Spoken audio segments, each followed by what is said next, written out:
Well, as the Senate considers the budget bill, a new map from USA Today shows it could severely impact the poorest Americans.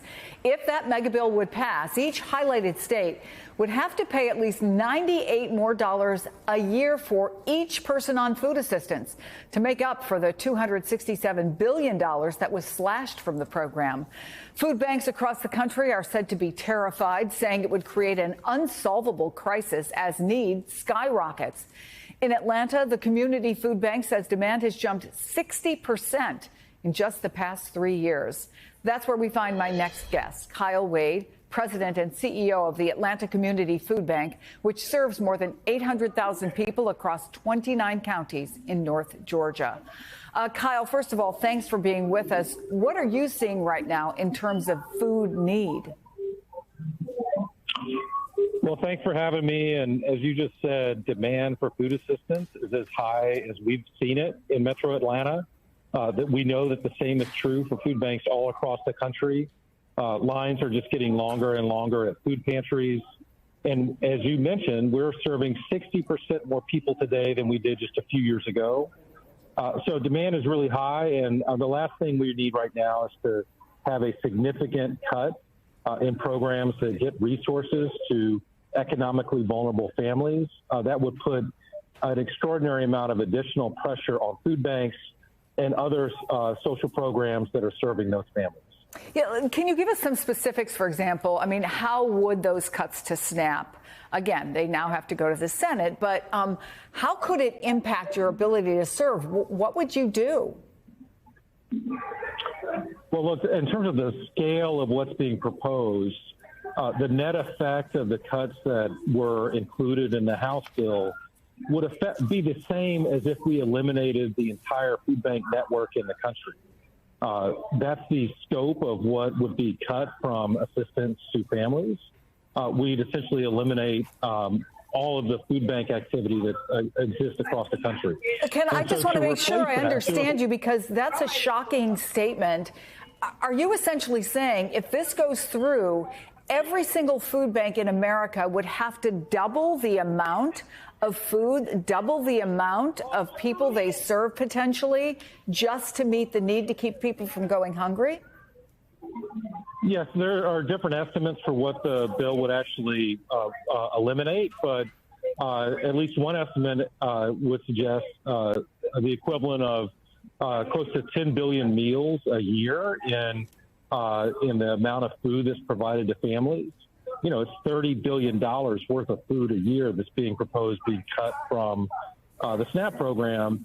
And that's more than what food banks collectively distribute every single year. So we don't know if all of that demand would ultimately come to us, but we're talking about doubling or more our output to provide that same amount of food. There are a number of people who, in arguing for this, believe that there's tons of waste, fraud, and abuse. They believe that there are people who could and should be working who are not. They give you a lot of reasons for why they think that these cuts are okay. You deal with this on a day-to-day basis. Is that your experience? Well, it's certainly not our experience. The vast majority of people who receive support from food banks are families who are working. A lot of the increase in demand I referenced are among families who actually make too much money to even qualify for SNAP.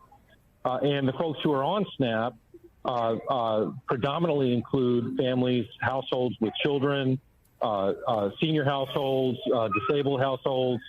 So the folks who can work are working in our experience. And if we were to remove a lot of those folks from the program through a variety of different proposed mechanisms in the bill, that would just result in more demand coming to food banks, a level of demand that is beyond what we really have the capacity to provide. We only have a short time left, but I know this comes after the Trump administration cut Department of Agriculture pandemic funding. Big picture, how tough is your job right now? Well, look, there's a lot of pressure on food banks. There's no question. You know, we're seeing extraordinary levels of demand. We're seeing a contraction of resources. We need support from the community. We need support from the government at both the federal, state, and local levels to help us meet that demand.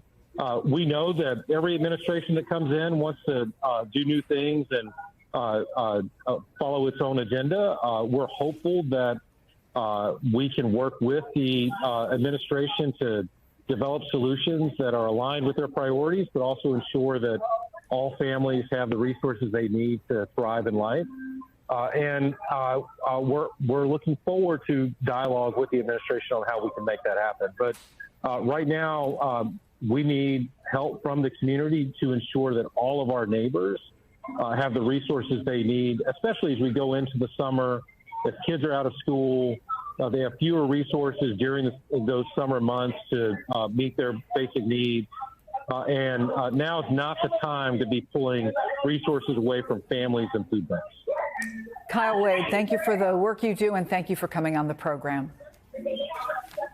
Thanks for having me.